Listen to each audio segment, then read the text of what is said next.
اللہ کے پاک نام سے چھٹے پارے کا آغاز کرتے ہیں. پہلے رکوع کی پہلی آیت کی تلاوت سنیں گے. لا يحب الله الجهر بالسوء من القول إلا من ظلم وكان الله سميعا عليما. اللہ تعالیٰ برائی کی بات کے ساتھ آواز بلند کرنا پسند نہیں کرتا مگر جس پر ظلم کیا گیا، اور اللہ تعالیٰ ہمیشہ سے سب کچھ سننے والا، سب کچھ جاننے والا ہے. سیدنا ابو ہریرہ رضی اللہ تعالیٰ عنہ سے روایت ہے کہ نبی کریم صلی اللہ علیہ وسلم کے پاس ایک شخص آیا. اس نے اپنے ہمسائے کی شکایت کی. آپ نے فرمایا جاؤ اور صبر کرو. وہ آپ کے پاس 2-3 بار آیا. آپ نے فرمایا ایک کام کرو، اپنا کل مال اسباب گھر سے نکال کر باہر رکھ دو. اس نے ایسا ہی کیا، سارا سامان نکال کر راستے میں بیٹھ گیا. اب جو گزرتا اور پوچھتا کہ آپ کو کیا ہوا، آپ کیوں ہو یہاں پہ، یہ کہتا مجھے میرا پڑوسی ستاتا ہے، میں تنگ آ گیا ہوں. راہ گزر جتنے بھی گزرتے ہر کوئی اس پڑوسی کو برا بھلا کہتا کہ رب کی مار اس پڑوسی پر، کوئی کہتا اللہ غارت کرے. اس پڑوسی کو جب اپنی رسوائی کا علم ہوا تو اس کے پاس آیا، منتیں کر کے کہنے لگا گھر چلو، اللہ کی قسم اب مرتے دم تک میں کسی کو بھی نہیں ستاؤں گا. سنن نبی داؤد کی روایت ہے. تو اللہ تعالیٰ کسی کے بارے میں بھی زبان کھولنے کو پسند نہیں کرتا مگر جس پر ظلم کیا گیا ہو. لیکن ظلم کرنے والے کا یہ حق نہیں ہے کہ وہ ہر وقت ہر جگہ اپنی بات بتاتا پھرے. اگر تم نیکی اعلانیہ کرو یا اسے چھپا کر کرو یا کسی برائی سے درگزر کرو تو بلا شبہ اللہ تعالیٰ ہمیشہ سے معاف کرنے والا، پوری قدرت رکھنے والا ہے. سیدنا انس سے روایت ہے، رسول اللہ صلی اللہ علیہ وسلم نے ارشاد فرمایا جو شخص اپنی زبان کو محفوظ رکھے اللہ اس کی پوشیدہ چیزوں کی پردہ پوشی فرمائے گا، اور جو شخص اپنے غصے کو روک لے اللہ تعالیٰ قیامت کے دن اس سے اپنے عذاب کو روک لے گا، اور جو شخص اللہ کی بارگاہ میں عذر پیش کرے اللہ تعالیٰ اس کے عذر کو قبول فرما لیتا ہے. یہاں رب العزت نے فرمایا اگر تم اعلانیہ نیکی کرو یا برائی سے درگزر کرو، غصے کو قابو کیے بغیر برائی سے درگزر نہیں ہو سکتا. تو اللہ تعالیٰ معاف کرنے والا، پوری قدرت رکھنے والا ہے. یقیناً جو لوگ اللہ تعالیٰ اور اس کے رسولوں کے ساتھ کفر کرتے ہیں اور ارادہ رکھتے ہیں کہ اللہ تعالیٰ اور اس کے رسولوں کے درمیان فرق کریں، اور وہ کہتے ہیں کہ ہم کسی پر ایمان لاتے ہیں اور کسی کا کفر کرتے ہیں، اور وہ ارادہ رکھتے ہیں کہ اس کے درمیان ہی میں کوئی راستہ بنا لیں. بعض لوگ ایسے ہیں، یعنی یہود و نصارہ میں سے بعض نبیوں پر ایمان رکھتے ہیں، بعض پر نہیں رکھتے، ایک جدا راستہ بنانا چاہتے ہیں، وہ ایمان اور کفر کے درمیان متوسط دین بنانا چاہتے ہیں. آج ہماری سوسائٹی کے اکثر لوگوں کی یہی صورتحال ہے. اگرچہ کتابوں کو بھی مانتے ہیں، قرآن مجید پر ایمان رکھتے ہیں، لیکن کہتے ہیں کیا کریں دنیا میں بھی تو رہنا. اب دنیا میں رہنے کے لیے جتنے طریقے اختیار کیے جاتے ہیں وہ سب اس دین میں ایک نئی بات ایجاد کر کے اس کو ملا کر ایک نیا سلسلہ اختیار کرنا ہے. یہی لوگ حقیقی کافر ہیں، اور ہم نے کافروں کے لیے ذلیل کرنے والا عذاب تیار کر رکھا ہے. اور جو لوگ اللہ تعالیٰ پر اور اس کے رسولوں پر ایمان لائے اور انہوں نے ان میں سے کسی ایک کے درمیان فرق نہ کیا، یہی لوگ ہیں، انہیں جلد ہی اللہ تعالیٰ ان کے اجر سے نوازے گا. اور اللہ تعالیٰ ہمیشہ سے بے حد بخشنے والا، نہایت رحم والا ہے. اہل کتاب آپ سے سوال کرتے ہیں کہ آپ ان پر آسمان سے کوئی کتاب اتار لائیں. سو وہ تو یقیناً موسیٰ سے اس سے زیادہ بڑا سوال کر چکے ہیں. چنانچہ انہوں نے کہا کہ ہمیں اللہ تعالیٰ کو بالکل سامنے دکھا دو. جیسے طور پہ جانے والوں نے کہا تھا، تو ان کے ظلم کی وجہ سے انہیں بجلی کی کڑک نے پکڑ لیا. پھر انہوں نے بچھڑے کو معبود بنا لیا اس کے بعد کہ ان کے پاس واضح نشانیاں آ چکی تھیں. تو ہم نے اس سے درگزر کیا اور ہم نے موسیٰ کو واضح غلبہ عطا کیا تھا، اور ہم نے ان سے پختہ عہد لینے کی وجہ سے ان پر پہاڑ کو اٹھایا، اور ہم نے ان سے کہا دروازے میں سجدہ کرتے ہوئے داخل ہو جاؤ، اور ہم نے ان سے کہا کہ ہفتے کے دن میں زیادتی نہ کرو، اور ہم نے ان سے ایک نہایت مضبوط عہد لیا تھا. چنانچہ ان کے پختہ عہد توڑنے اور اللہ تعالیٰ کی آیات کا کفر کرنے اور پیغمبروں کو ناحق قتل کرنے اور یہ کہنے کہ ہمارے دل تو غلافوں میں ہیں، بلکہ ان کے کفر کرنے کی وجہ سے اللہ تعالیٰ نے ان کے دلوں پر مہر لگا دی. سو ان میں سے بہت ہی کم لوگ ایمان لاتے ہیں، اور ان کے کفر کی وجہ سے اور مریم پر ان کے بہتان عظیم کی وجہ سے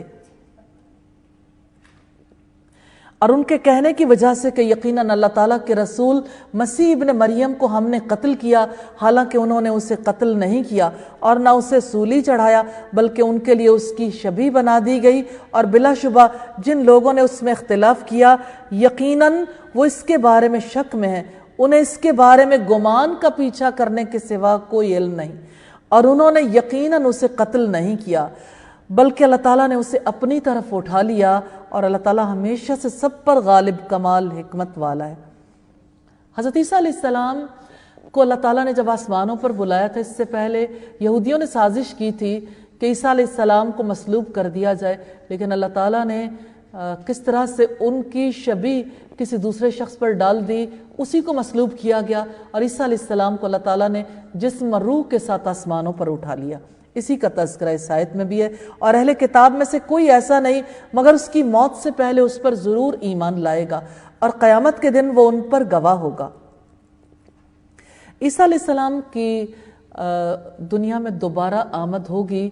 نزول عیسیٰ کے بارے میں 100 سے زائد احادیث ہمیں ملتی ہیں، جس سے پتہ چلتا ہے کہ عیسیٰ علیہ السلام کا آنا حق پر ہے، اور وہ قیامت کی نشانیوں میں سے ایک نشانی۔ تو ان لوگوں کے ظلم کی وجہ سے جو یہودی ہوئے، اور ان کے بہت سو کو اللہ تعالیٰ کی راہ سے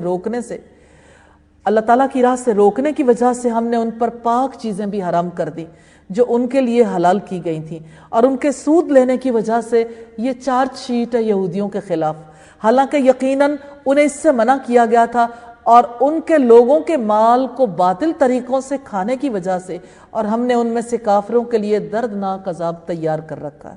لیکن ان میں سے جو علم میں پختہ کار اور ایمان والے ہیں وہ اس پر بھی ایمان لاتے ہیں جو آپ پر نازل کیا گیا، اور جو آپ سے پہلے نازل کیا گیا، وہ نماز قائم کرنے والے، زکوٰۃ ادا کرنے والے ہیں، اللہ تعالیٰ اور آخرت کے دن پر ایمان لانے والے ہیں، یہی لوگ ہیں، جلد ہی ہم ان کو اجر عظیم دیں گے۔ ابن عباس کا قول ہے، یہ آیت عبداللہ ابن سلام اور ان جیسے یہود کے لیے نازل ہوئی جو یہود سے جدا ہو کر اسلام لے آئے تھے۔ چھٹے پارے کا 3 رکوع ہے، آئیے پہلی آیت کی تلاوت سنتے ہیں۔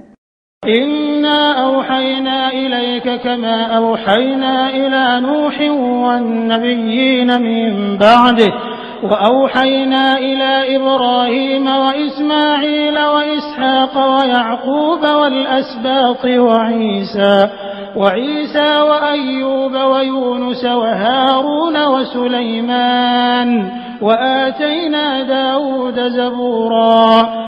ہم نے آپ کی طرف بھی بلا شبہ ایسے ہی وحی کی ہے جیسے ہم نے نوح اور اس کے بعد کے نبیوں کی طرف کی تھی، اور ہم نے ابراہیم اور اسماعیل اور اسحاق اور یعقوب اور اولاد یعقوب اور عیسیٰ اور ایوب اور یونس اور ہارون اور سلیمان علیہ السلام کی طرف وحی کی تھی، اور ہم نے داؤد کو زبور عطا کی تھی۔ محمد صلی اللہ علیہ وسلم کی رسالت کو یہودیوں اور عیسائیوں نے تسلیم نہیں کیا تھا۔ مشرکین عرب بھی آپ صلی اللہ علیہ وسلم پر آنے والی وحی کے بارے میں شک میں مبتلا تھے۔ اللہ رب العزت نے قرآن حکیم میں جا بجا اس کی وضاحت کی ہے کہ یہ پہلی بار آنے والی وحی نہیں ہے، اللہ تعالیٰ کی جانب سے اس سے پہلے نبیوں پر بھی وحی نازل ہوتی رہی۔ اور ہمیں تفسیر ابن عباس میں روایت ملتی ہے ابن اسحاق کی کہ بعض لوگوں نے یہ کہا کہ اللہ تعالیٰ نے موسیٰ علیہ السلام کے بعد کسی پر کچھ نازل نہیں کیا، یوں انہوں نے نبی صلی اللہ علیہ وسلم کی رسالت اور آپ پر اترنے والی وحی کا انکار کیا، تو اللہ تعالیٰ نے یہ آیت نازل کی۔ اور وہ رسول جن کے حالات یقیناً ہم پہلے ہی آپ پر بیان کر چکے ہیں، اور وہ رسول بھی جن کے حالات ہم نے آپ پر بیان نہیں کیے، اور موسیٰ سے اللہ تعالیٰ نے کلام کیا، خود کلام کرنا یہ بہت بڑا اعزاز ہے۔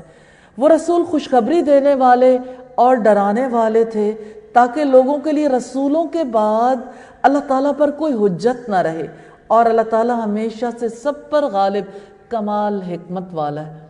سارے رسول اللہ تعالیٰ کی جانب سے خوشخبری دینے کے لیے اور ڈراوے دینے کے لیے آئے۔ خوشخبری نیک اعمال پر کہ ان کا بہترین صلہ ملنے والا ہے، اور ڈراوے برے اعمال پر کہ ان اعمال کی وجہ سے خراب برے انجام تک پہنچنے والے۔ یہ سب کچھ اس لیے تھا تاکہ لوگوں کے پاس کوئی حجت نہ رہے جسے وہ اللہ تعالیٰ کے حضور پیش کر سکیں کل قیامت کے دن، کہ اللہ تعالیٰ کی جانب سے ہمیں یہ پیغام نہیں پہنچایا گیا۔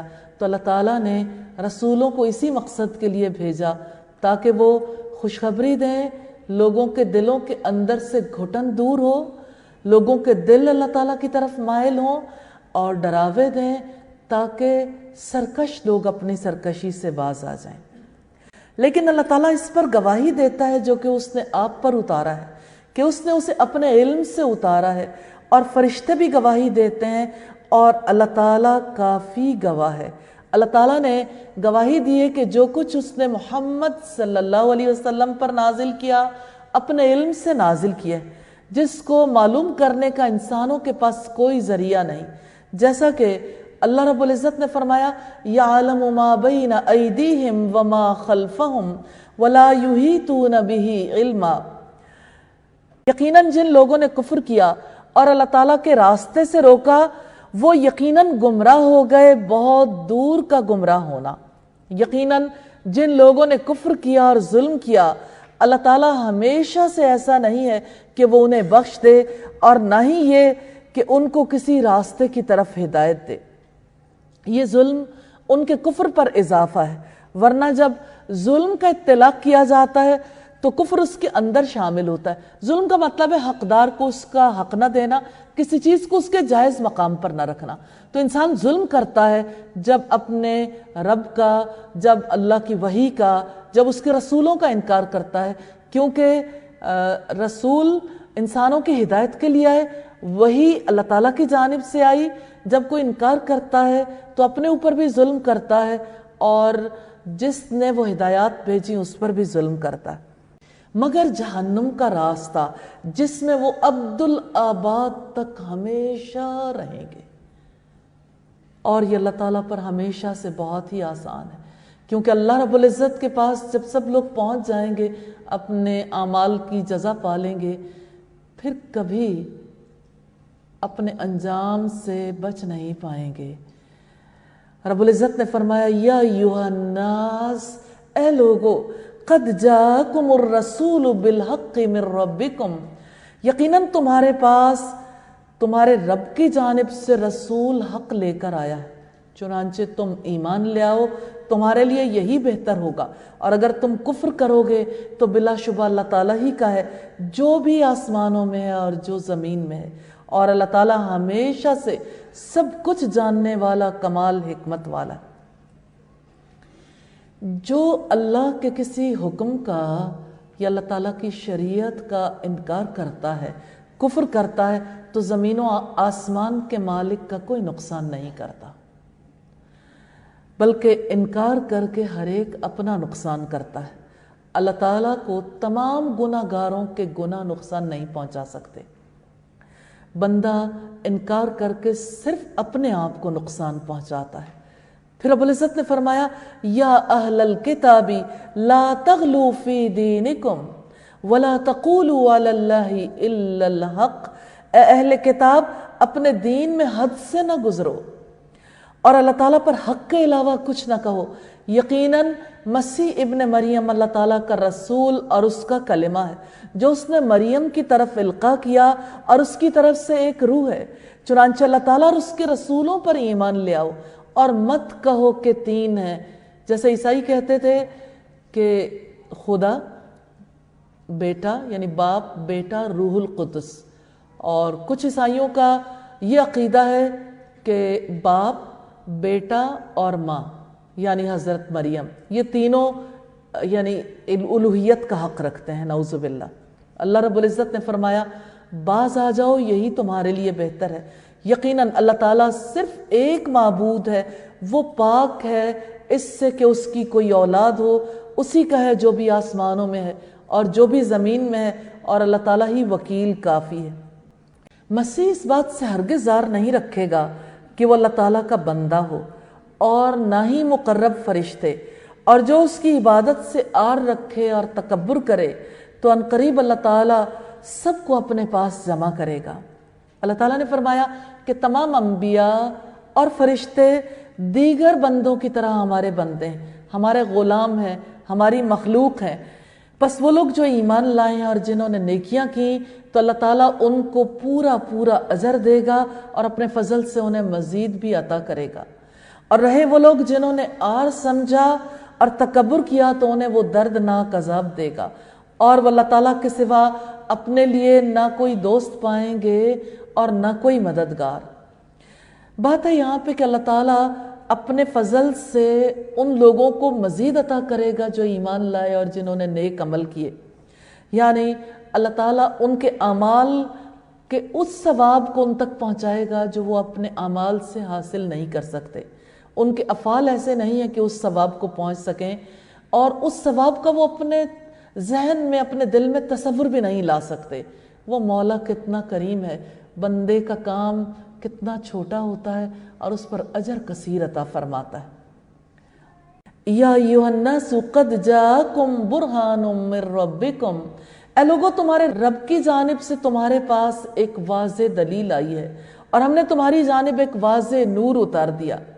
چنانچہ جو لوگ اللہ تعالیٰ پر ایمان لائے اور انہوں نے اللہ تعالیٰ کے دین کو مضبوطی سے تھام لیا تو عنقریب وہ انہیں اپنے فضل اور رحمت میں داخل کرے گا اور انہیں اپنی طرف سے سیدھے راستے کی ہدایت دے گا۔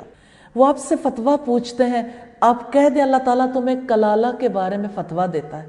اگر کوئی شخص فوت ہو کہ اس کی کوئی اولاد نہ ہو اور اس کی ایک ہی بہن ہو تو اس بہن کا اس کے ترکے میں آدھا حصہ ہے، اور وہ بھائی اس بہن کا وارث ہوگا اگر اس بہن کی اولاد نہ ہو۔ چنانچہ وارث اگر دو بہنیں ہوں تو ان دونوں کا ترکے میں 2/3 حصہ ہے، اور اگر مرد عورت کئی بہن بھائی ہوں تو ہر مرد کا حصہ 2 عورتوں کے برابر ہے۔ اللہ تعالیٰ تمہارے لیے کھول کر بیان کرتا ہے کہ تم گمراہ نہ ہو جاؤ، اور اللہ تعالیٰ ہر چیز کو خوب جاننے والا ہے۔ اللہ کے پاک نام سے سورہ المائدہ کا آغاز کرتے ہیں۔ اس سورت میں مائدہ سے متعلق قصہ مذکور ہے جو کہ سب سے عجیب ہے، اسی لیے اس سورت کا یہ نام رکھا گیا۔ سورہ المائدہ مدینہ میں نازل ہوئی، اس کی 120 آیات اور 16 رکوع ہیں۔ مصحف میں ترتیب کے اعتبار سے یہ 5ویں سورت ہے اور نزولی ترتیب کے اعتبار سے 112ویں سورت ہے۔ عبداللہ بن عمر سے روایت ہے، انہوں نے فرمایا کہ رسول اللہ صلی اللہ علیہ وسلم پر سورہ المائدہ اس وقت نازل ہوئی جب وہ اپنی اونٹنی پر سوار تھے اور وہ آپ کا بوجھ برداشت نہیں کر پا رہی تھی، تو آپ اونٹنی سے اتر آئے۔ یہ تفسیر الدر المنصور کی روایت ہے، اور سیدنا عبداللہ ابن عمر بیان کرتے ہیں کہ سب سے آخر میں نازل ہونے والی سورت سورہ المائدہ ہے۔ ترمذی کی 3063 نمبر روایت ہے۔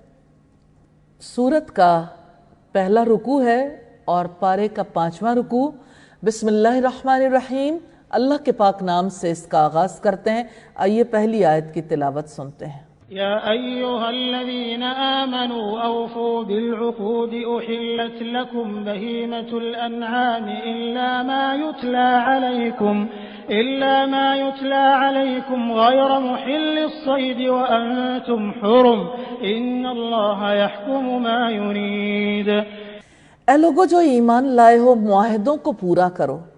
تمہارے لیے مویشی جانور حلال کر دیے گئے سوائے ان کے جو تم پر پڑھے جائیں گے، اس حال میں کہ شکار کو حلال سمجھنے والے نہ ہو، جبکہ تم حالت احرام میں ہو۔ بلا شبہ اللہ تعالیٰ جو چاہتا ہے وہ فیصلہ کرتا ہے۔ اے لوگو جو ایمان لائے ہو، ایک شخص نے سیدنا عبداللہ بن مسعود سے کہا مجھے کچھ نصیحت کیجئے۔ فرمایا جب تم اللہ تعالیٰ کا ایمان والوں سے خطاب سنو تو اسے کان لگا کر توجہ سے سنو، کیونکہ اس میں یا تو کسی اچھی بات کا حکم ہوگا یا کسی بری بات سے روکا ہوگا۔ یہ ابن ابی حاتم کی روایت ہے۔ یہ آیت کریمہ تمام معاہدوں کو شامل ہے جو بندے اور اس کے رب کے درمیان ہے، جیسے اس کی عبودیت کا التزام، اس سے پوری طرح سے قائم رکھنا، اللہ تعالیٰ کے حقوق میں کچھ کمی نہ کرنا، اور یہ ان معاہدوں کو بھی شامل ہے جو بندے اور رسول اللہ صلی اللہ علیہ وسلم کے مابین آپ کی اتباع اور اطاعت کے بارے میں۔ اسی طرح اس میں وہ معاہدے بھی شامل ہیں جو بندے اور اس کے والدین اور اس کے رشتہ داروں کے درمیان، ان کے ساتھ حسن سلوک، صلہ رحمی اور قطع رحمی کی ممانعت کے بارے میں۔ اس آیت میں وہ معاہدے بھی شامل ہیں جو فراخی اور تنگ دستی میں، آسانی اور تنگی میں، صحبت اور دوستی کے حقوق کے بارے میں۔ اس کے تحت وہ معاہدے بھی آتے ہیں جو معاملات مثلاً خرید و فروخت اور اجارہ وغیرہ کے ضمن میں آتے ہیں، اور اسی طرح سے اس میں صدقات اور ہبہ وغیرہ کے معاہدے بھی شامل ہیں کہ ان معاہدوں کی پابندی ہوگی، مسلمانوں کی حقوق کی ادائیگی وغیرہ جیسے معاہدات بھی شامل ہیں۔ قرآن حکیم میں حدود قائم کی گئیں، ساری کی ساری حدود دراصل عہود ہیں، یعنی وعدے ہیں، معاہدے ہیں، اور عہد شکنی نہ کرو، دھوکہ نہ دو، یہ تفسیر قاسمی کی روایت ہے۔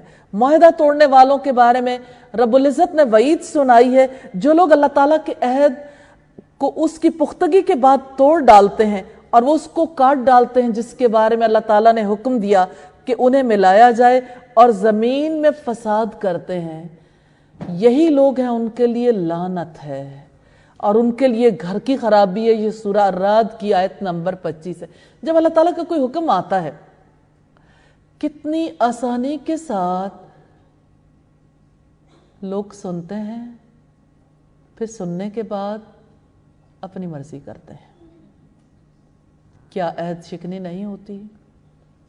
جب اسلام لے آئے، معاہدہ کر لیا اللہ رب العزت سے، پھر اس کے بعد کیا گنجائش رہ جاتی ہے اللہ تعالیٰ کے کسی حکم کی نفی کی؟ اللہ تعالیٰ ہم سب کو اپنے ہر حکم کی اطاعت کرنے والا بنائے۔ اے لوگو جو ایمان لائے ہو، اللہ تعالیٰ کی نشانیوں کی بے حرمتی نہ کرو، اور نہ حرمت والے مہینوں کی، اور نہ حرم کی قربانی کی، اور نہ پٹے ڈالے گئے جانوروں کی، اور نہ حرمت والے گھر جانے کا ارادہ کرنے والوں کی، جو اپنے رب کا فضل اور رضامندی تلاش کرتے ہیں، اور جب تم احرام کھول دو تو شکار کرو۔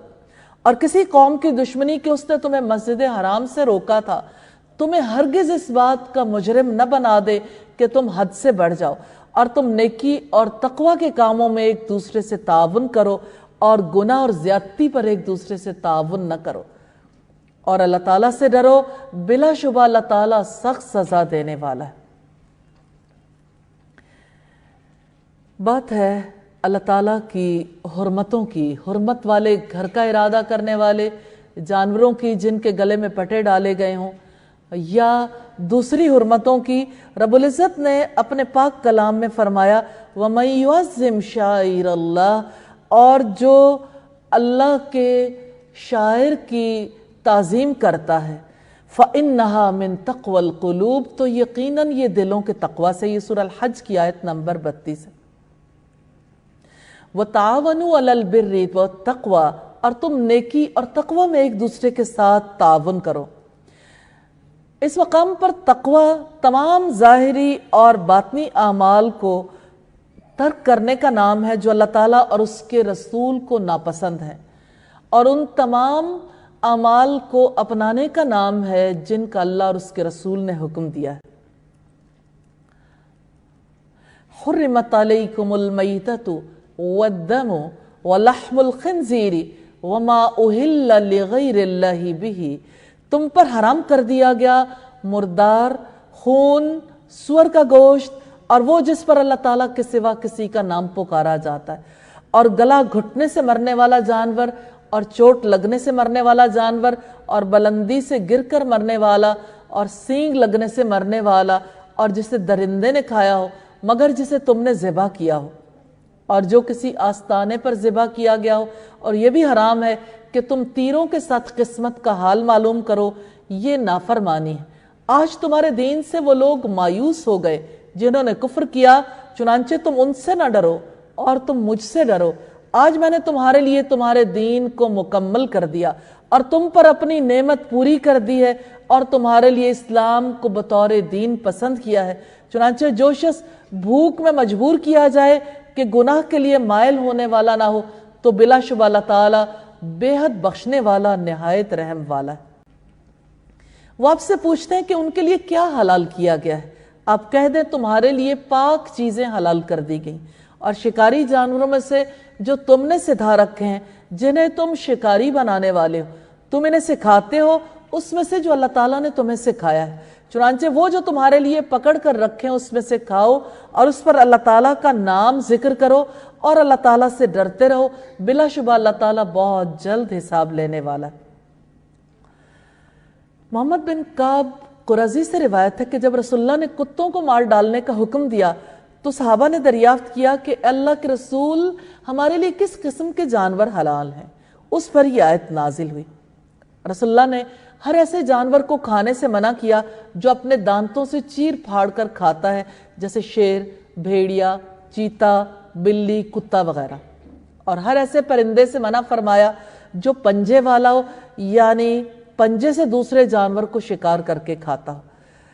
الْيَوْمَ أُحِلَّ لَكُمُ الطَّيِّبَاتُ، آج تمہارے لیے پاک چیزیں حلال کر دی گئی ہیں، اور اہل کتاب کا کھانا تمہارے لیے حلال ہے اور تمہارا کھانا ان کے لیے حلال ہے، اور مومن پاک دامن عورتیں اور ان لوگوں میں سے پاک دامن عورتیں جو تم سے پہلے کتاب دیے گئے، جب تم ان کے مہر انہیں ادا کر دو اور انہیں نکاح میں لانے والے ہو، اعلانیہ بدکاری کرنے والے نہ ہو اور نہ چھپے دوست بنانے والے ہو، اور جو شخص ایمان کے ساتھ کفر کرے گا تو یقیناً اس کا عمل ضائع ہو گیا اور وہی آخرت میں خسارہ اٹھانے والوں میں سے۔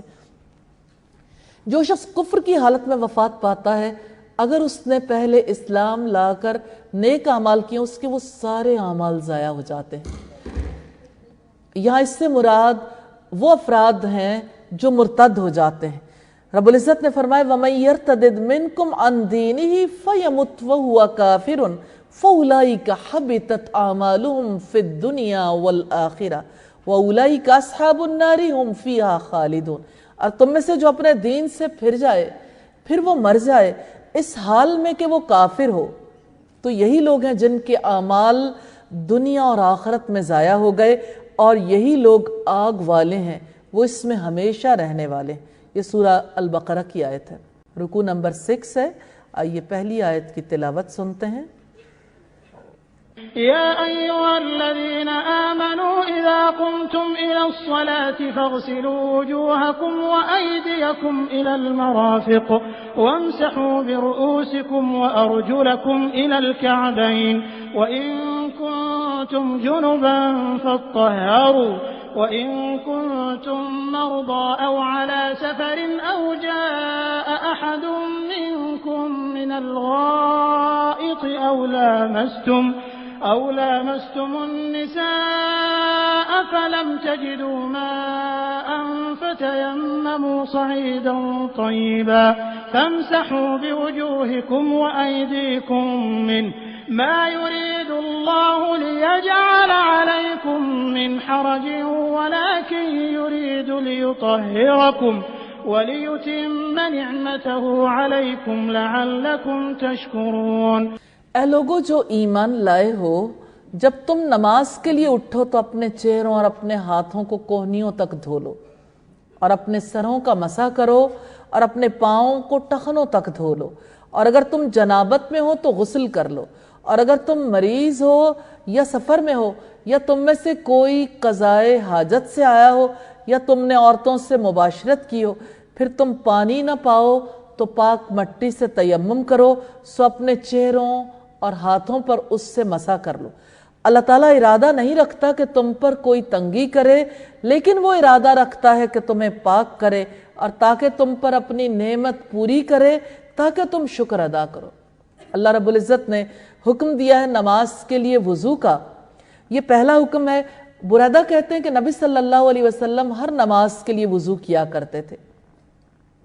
وضو کی کتنی بڑی فضیلت ہے۔ نبی صلی اللہ علیہ وسلم نے فرمایا مومن جب وضو کرتا ہے اور چہرہ دھوتا ہے تو پانی کے آخری قطرے کے ساتھ اس کے چہرے سے سارے گناہ ختم ہو جاتے ہیں جن کی طرف اس نے اپنی آنکھوں سے دیکھا تھا، اور جب ہاتھ دھوتا ہے تو پانی کے ساتھ یا پانی کے آخری قطرے کے ساتھ اس کے ہاتھوں کے گناہ گر جاتے ہیں جن کو اس نے ہاتھوں سے پکڑا تھا۔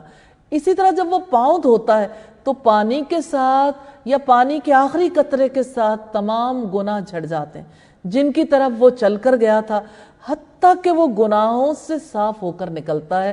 مسلم کی 577 نمبر روایت ہے۔ سبحان اللہ، کتنی بڑی دولت ہے وضو، کتنی بڑی نعمت ہے، اس لیے کہ اس وضو سے ہم اپنے گناہوں سے پاک ہوتے ہیں۔ پھر بات ہے غسل کی۔ سیدہ عائشہ روایت کرتی ہیں کہ نبی صلی اللہ علیہ وسلم جب غسل کرتے تو آپ پہلے اپنے دونوں ہاتھ دھوتے، پھر اسی طرح وضو کرتے جیسے نماز کے لیے آپ وضو کیا کرتے تھے، پھر پانی میں اپنی انگلیاں داخل فرماتے اور ان سے بالوں کی جڑوں کا خلال کرتے، پھر اپنے ہاتھوں سے 3 چلو سر پر ڈالتے، پھر تمام بدن پر بہا لیتے۔ بخاری کی 248 نمبر روایت۔ جب کوئی جنابت کی حالت میں ہو تو اس کی وجہ سے جیسے غسل ضروری ہو جاتا ہے، اسی طرح سے کچھ اور کام بھی ممنوع ہو جاتے ہیں، جیسے قرآن پاک پڑھنا۔ سیدنا علی فرماتے کہ رسول اللہ صلی اللہ علیہ وسلم ہمیں جنابت کے علاوہ ہر حالت میں قرآن پڑھاتے تھے، یہ ترمذی کی روایت ہے۔ ایسے ہی مساجد میں داخل ہونا، پھر اسی طرح سے نماز پڑھنا، قرآن کو ہاتھ لگانا، اسی طرح سے جنابت کی حالت میں بھی اگر پانی نہیں ملتا تو پاک مٹی سے تیمم کیا جا سکتا ہے۔ نبی صلی اللہ علیہ وسلم نے فرمایا پاک مٹی مسلمانوں کے لیے وضو کا کام کرتی ہے۔ سبحان اللہ، کہ کوئی ایسے علاقے میں جا پہنچا یا اپنے ہی علاقے میں ہوتے ہوئے پانی ختم ہو گیا، اب وہ کیسے اپنے آپ کو پاک کرے؟ تو پاک مٹی سے مسلمان اس طرح پاک ہو جاتا ہے جیسے وضو سے پاک ہوتا ہے۔ رسول اللہ نے فرمایا پاک مٹی مسلمان کے لیے وضو کا کام کرتی ہے، چاہے وہ 10 سال پانی نہ پائے، یعنی سالوں گزر جائیں پانی نہیں ملا تو پاک مٹی سے وہ تیمم کر سکتا ہے۔ پانی نہ ہونے کی صورت میں تیمم مباح ہے۔ پھر رب العزت نے فرمایا اور اپنے اوپر اللہ تعالیٰ کی نعمت کو یاد کرو، یعنی دین اسلام کو اور اس کے عہد کو بھی جو تم نے اس سے مضبوط باندھا ہے۔ جب تم نے کہا تھا کہ ہم نے سنا اور ہم نے مانا اور اللہ تعالیٰ سے ڈر جاؤ، بلا شبہ اللہ تعالیٰ سینوں والی بات کو خوب جاننے والا ہے۔ اللہ تعالیٰ نے اپنا خوف دلایا ہے کہ تمہارے دلوں سے جو بھی سرزد ہوا جس سے کوئی اور واقف نہیں ہو سکتا، اللہ تعالیٰ اسے جانتا ہے۔ وہ ایمان ہو یا شک، اللہ تعالیٰ اس سے واقف۔ دلوں کے اندر اللہ کے کسی حکم کے بارے میں شک آ گیا، کوئی نہیں جانتا، رب جانتا ہے۔ اللہ سے کوئی بات چھپائی نہیں جا سکتی، اس لیے اس کے لیے خود کو خالص کرنا ہے، اس کو راضی کرنے کی فکر کرنی، اس سے محبت، اس سے امید، اس پر توکل، اس کا تقوی، اس کی آیات پر غور و فکر، لیکن اس کی ناراضگی کے ہر کام سے بچنا انشاءاللہ تعالی، جیسے خواہشات سے محبت اور وہ تمام افعال جو مفسدات میں شامل ہوتے ہیں جیسے بدگمانی، کینہ، حسد وغیرہ، دل کو برے خیالات سے پاک کریں گے تو اپنے آپ کو اللہ تعالیٰ کے لیے خالص کر سکتے ہیں۔ اخلاص کیسے آئے گا؟ مفسدات کے ساتھ۔ اور ہمارے تو زندگی کا مقصد یہ ہے، اور اللہ نے جو دین ہمیں دیا اس کا مقصد بھی یہی ہے، وَمَا أُمِرُوا إِلَّا لِيَعْبُدُوا اللَّهَ مُخْلِصِينَ لَهُ الدِّينَ۔ انہیں اس کے سوا کوئی حکم نہیں دیا گیا تھا کہ وہ دین کو خالص کر کے اللہ تعالیٰ کی عبادت کریں، یعنی پیور ہو جائیں اللہ تعالیٰ کے لیے۔ یا ایھا الذین آمنوا کونوا قوامین للہ شہداء بالقسط۔ اے لوگو جو ایمان لائے ہو، اللہ تعالیٰ کے لیے خوب قائم رہنے والے، انصاف کے ساتھ گواہی دینے والے بن جاؤ، اور کسی قوم کی دشمنی تمہیں ہرگز اس بات کا مجرم نہ بنا دے کہ تم عدل نہ کرو۔ عدل کرو، یہی تقوی کے زیادہ قریب ہے، اور اللہ تعالیٰ سے ڈر جاؤ۔ جو بھی تم عمل کرتے ہو یقیناً اللہ تعالیٰ اس سے پوری طرح باخبر ہے۔ بات ہے اللہ تعالیٰ کے لیے عدل و انصاف کے ساتھ گواہی دینے کی۔ سیدنا نعمان بن بشیر رضی اللہ تعالیٰ عنہ فرماتے ہیں، میرے والد نے مجھے کوئی چیز ہبہ کی، ان سے میری ماں عمرہ بنت رواحہ نے کہا، میں اس وقت تک راضی نہیں ہوتی جب تک اس پر اللہ کے رسول کو گواہ نہ بنا لو۔ آخرکار میرے والد آپ کی گواہی کے لیے آپ کے پاس گئے۔ آپ نے پوچھا کیا تم نے اپنے ہر بچے کو اسی طرح کا ہبہ کیا ہے؟ بولے نہیں۔ فرمایا اللہ سے ڈرو اور اپنی اولاد میں برابری کرو، اور فرمایا میں ظلم پر گواہ نہیں بنتا۔ آخرکار والد محترم نے گھر آ کر وہ محبوبہ چیز مجھ سے واپس لے لی۔ بخاری اور مسلم کی روایت ہے۔ تو اللہ کے رسول کی بات ہمیشہ یاد رکھنی چاہیے، ظلم پر گواہ نہیں بننا۔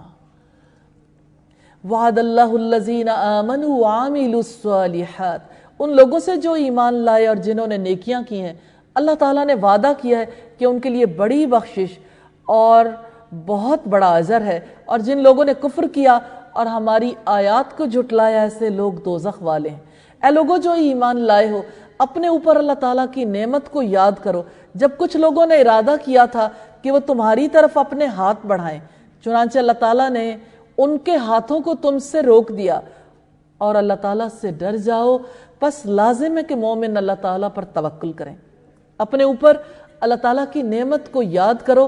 اس سے مراد دشمنوں کا قتل ہے، ان کے شہروں کو فتح کرنا، ان کو غلام بنانا، ان سے مال غنیمت حاصل کرنا اور باغیوں کی شر سے بچانا ہے۔ جب کچھ لوگوں نے ارادہ کیا کہ وہ تمہاری طرف ہاتھ بڑھائیں تو اللہ نے ان کے ہاتھوں کو روک دیا۔ سیدنا جابر فرماتے ہیں کہ نبی صلی اللہ علیہ وسلم ایک منزل پر اترے، سب لوگ ادھر ادھر سایہ دار درختوں کی تلاش میں چلے گئے، آپ نے اپنے ہتھیار اتار کر درخت پر لٹکا دیے۔ ایک بدو نے آپ کی تلوار اپنے ہاتھ میں لے لی، کھینچ کر آپ کے پاس کھڑا ہو گیا، کہنے لگا اب بتاؤ تمہیں کون مجھ سے بچا سکتا ہے؟ آپ نے فوراً جواب دیا اللہ تعالی، وہ اللہ بچائے گا۔ اس نے پھر یہی سوال کیا، آپ نے پھر یہی جواب دیا۔ تیسری مرتبہ جواب کے ساتھ ہی اس کے ہاتھ سے تلوار گر پڑی۔ آپ نے صحابہ کو آواز دی، جب وہ آ گئے تو ان سے سارا واقعہ کہہ سنایا۔ بدو اس وقت بھی موجود تھا، لیکن آپ صلی اللہ علیہ وسلم نے اس سے کوئی بدلہ نہیں لیا۔ رب العزت کا فرمان ہے وَمَن يَتَّقِ اللَّهَ يَجْعَل لَّهُ مَخْرَجًا، بہت اہم آیت ہے، انتہائی مشقت مصیبت میں مبتلا انسان کے لیے بہت بڑی بشارت۔ اور جو اللہ تعالیٰ سے ڈرتا ہے، اللہ تعالیٰ اس کے لیے مشکلات سے نکلنے کا راستہ بنا دیتا ہے۔ ایک مومن کو اس پر یقین ہونا چاہیے، اور سورۃ طلاق کی آیت ہے، آیت نمبر 4، وَمَن يَتَّقِ اللَّهَ يَجْعَل لَّهُ مِنْ أَمْرِهِ يُسْرًا، اور جو شخص اللہ تعالیٰ سے ڈرتا رہے گا، اللہ تعالیٰ اس کے لیے اس کے کام میں آسانی پیدا کر دے گا۔ سبحان اللہ، مومن کے لیے کتنی بڑی بشارتیں ہیں تقوی کے ساتھ۔ اور تقوی تو آپ جانتے ہیں اللہ تعالیٰ سے ثواب کی امید رکھ کر اس کی اطاعت کرنا، اور اس کے عذابوں سے ڈر کر اس کے روکے ہوئے سے رک جانا ہے۔ تو جو اللہ کا تقوی اختیار کرے گا، اللہ تعالیٰ اس کے لیے اس کے کام میں آسانی پیدا کر دے گا۔ اور بلا شبہ یقیناً اللہ تعالیٰ نے بنی اسرائیل سے پختہ عہد لیا تھا، اور ہم نے ان میں سے 12 کو سردار مقرر کیا، اور اللہ تعالیٰ نے کہا کہ میں بلا شبہ تمہارے ساتھ ہوں اگر تم نے نماز قائم کی اور زکوٰۃ ادا کی اور میرے رسولوں پر ایمان لائے اور ان کو قوت دی اور اللہ تعالیٰ کو قرض حسنہ دیا، تو میں ضرور بضرور تمہارے گناہ تم سے دور کر دوں گا اور تمہیں ضرور بضرور جنتوں میں داخل کروں گا جن کے نیچے سے نہریں بہتی ہیں۔ چنانچہ اس کے بعد بھی تم میں سے جس نے کفر کیا تو یقیناً وہ سیدھی راہ سے بھٹک گیا۔ سیدنا ابن عباس کہتے ہیں یہ اس وقت کا واقعہ ہے جب موسیٰ علیہ السلام جبابرہ سے جنگ کی مہم پر تھے۔ اللہ تعالیٰ نے آپ کو حکم دیا تھا کہ ہر قبیلے کا ایک ایک نمائندہ چن لیں، چنانچہ انہوں نے بنی اسرائیل کے 12 قبیلوں میں سے ایک ایک نمائندہ چن لیا۔ چنانچہ ان کے اپنے معاہدہ توڑنے کی وجہ سے ہم نے ان پر لعنت کی اور ہم نے ان کے دلوں کو سخت کر دیا کہ وہ کلام کو اس کی جگہ سے بدل دیتے ہیں، اور جو نصیحت انہیں کی گئی تھی اس کے ایک حصے کو وہ بھلا بیٹھیں، ان میں سے تھوڑے سے لوگوں کے سوا، اور آپ ہمیشہ ان کی کسی نہ کسی خیانت سے آگاہ ہوتے رہتے ہیں۔ چنانچہ آپ ان کو معاف کر دیں اور ان سے درگزر کریں، یقیناً اللہ تعالیٰ احسان کرنے والوں سے محبت کرتا ہے۔ اور ہم نے ان لوگوں سے بھی پختہ عہد لیا تھا جنہوں نے کہا کہ ہم عیسائی ہیں، پھر جو نصیحت انہیں کی گئی تھی اس کا ایک حصہ وہ بھول گئے، تو ہم نے قیامت کے دن تک ان کے درمیان بغض و عداوت بھڑکا دی ہے، اور عنقریب اللہ تعالیٰ انہیں خبر دے گا جو کچھ بھی وہ کیا کرتے تھے۔ عیسائیوں کی عہد شکنی اور اللہ تعالیٰ کی کتاب کو بھلا دینے کا نتیجہ بغض و عداوت، اختلافات، تفرقے بازی، خون ریزی اور جنگوں کی صورت میں نکلا۔ اہل کتاب یقیناً ہمارا رسول تمہارے پاس آیا ہے جو کتاب الہی میں سے بہت سی چیزیں تمہارے سامنے کھول کر بیان کرتا ہے، اس میں سے جنہیں تم چھپاتے تھے، اور بہت سی چیزوں سے درگزر بھی کر جاتا ہے۔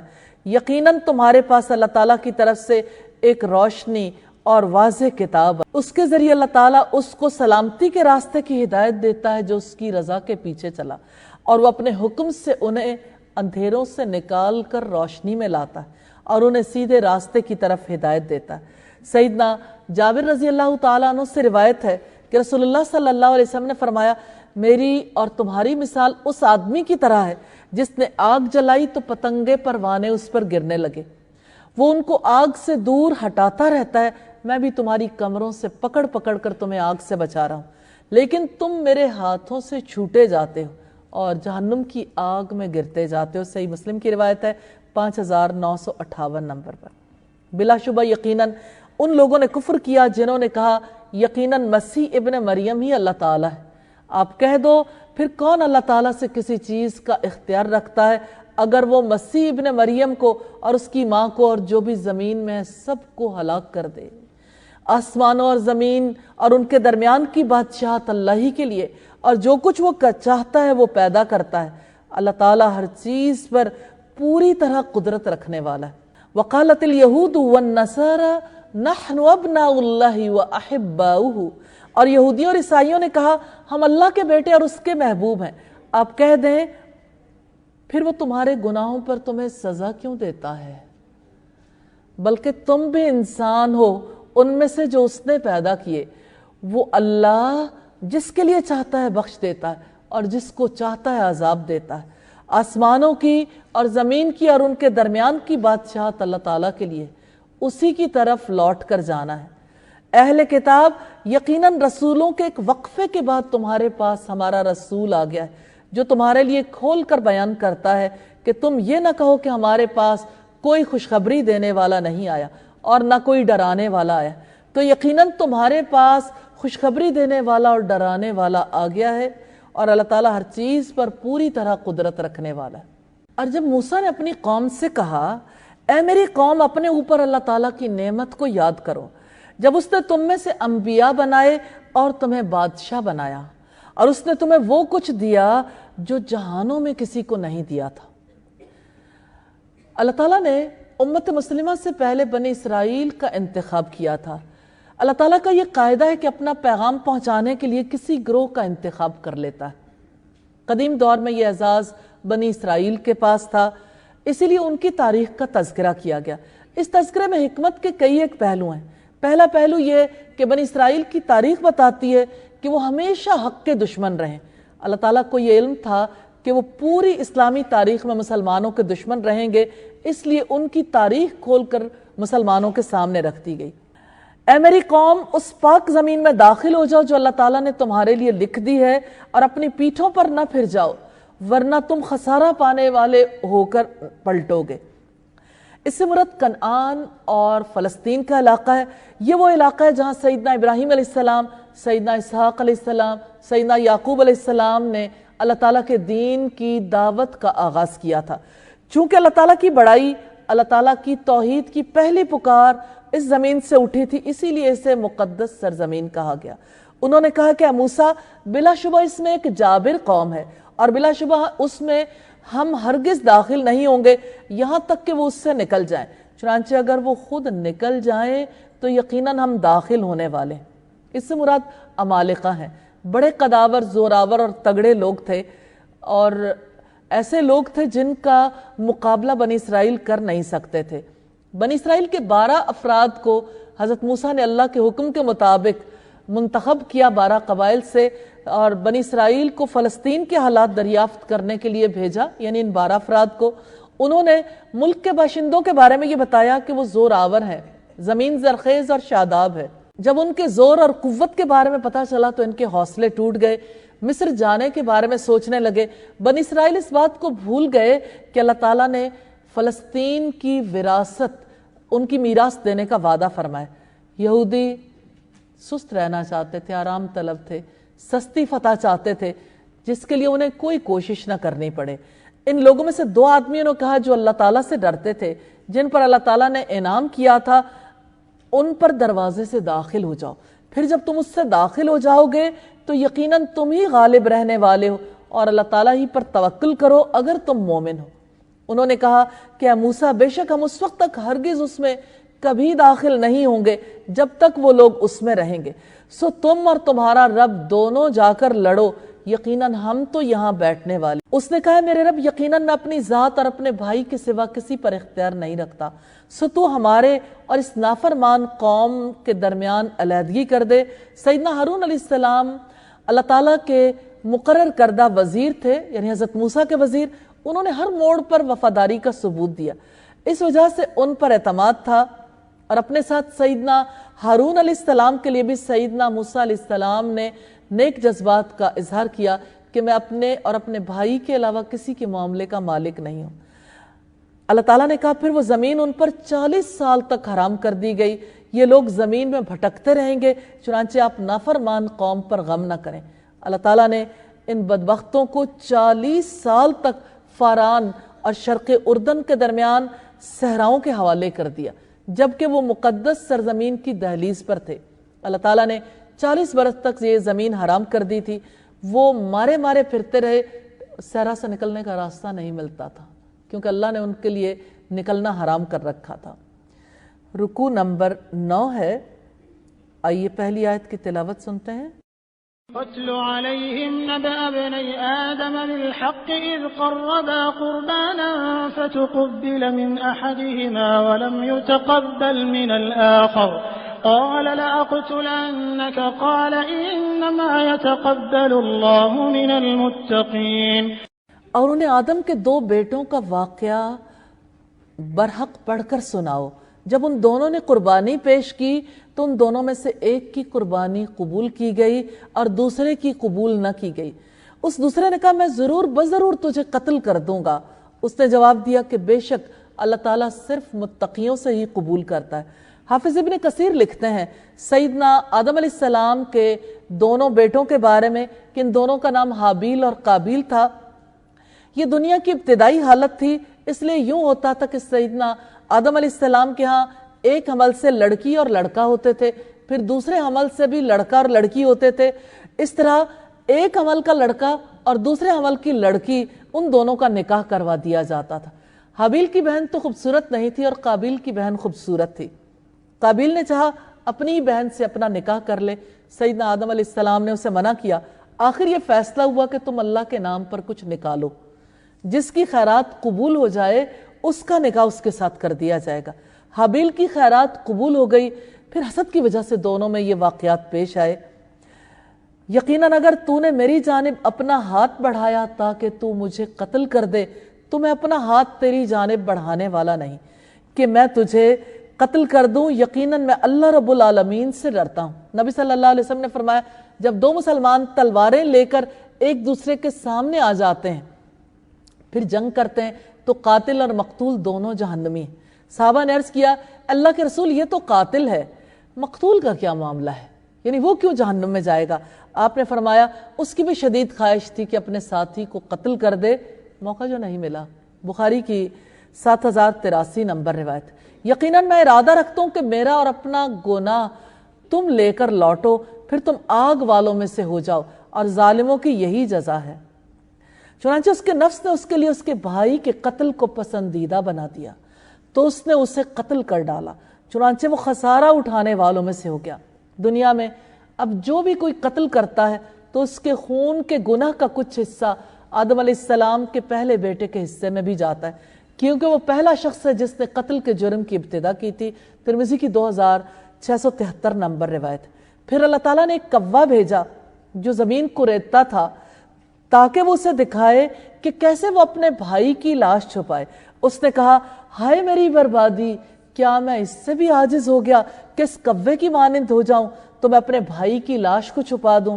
چنانچہ وہ شرمندہ ہونے والوں میں سے ہو گیا۔ اس وجہ سے ہم نے بنی اسرائیل پر لکھ دیا کہ یقیناً جس شخص نے کسی جان کو بغیر کسی جان کے قتل کیا یا زمین میں فساد کے بغیر قتل کیا تو گویا اس نے تمام انسانوں کو قتل کر دیا، اور جس نے کسی ایک جان کو زندہ کیا تو گویا اس نے تمام انسانوں کو زندہ کیا۔ اور بلا شبہ یقیناً ان کے پاس ہمارے رسول واضح دلائل لائے تھے، پھر بے شک اس کے بعد بھی ان میں سے اکثر لوگ زمین میں یقیناً حد سے بڑھنے والے ہیں۔ یقیناً ان لوگوں کی جزا جو اللہ تعالیٰ اور اس کے رسول سے جنگ کرتے ہیں اور زمین میں فساد پھیلانے کی کوشش کرتے ہیں، یہی ہے کہ وہ قتل کر دیے جائیں یا سولی چڑھائے جائیں یا ان کے ہاتھ اور پاؤں مخالف سمت سے بری طرح سے کاٹ ڈالے جائیں یا انہیں اس زمین سے باہر نکال دیا جائے۔ یہ ان کے لیے دنیا میں رسوائی ہے اور آخرت میں ان کے لیے بہت بڑا عذاب ہے۔ محاربت کی شرعی سزاؤں کا ذکر ہے: قتل، سولی چڑھانا، ہاتھ پاؤں مخالف سمت سے کاٹنا اور جلا وطن کر دینا۔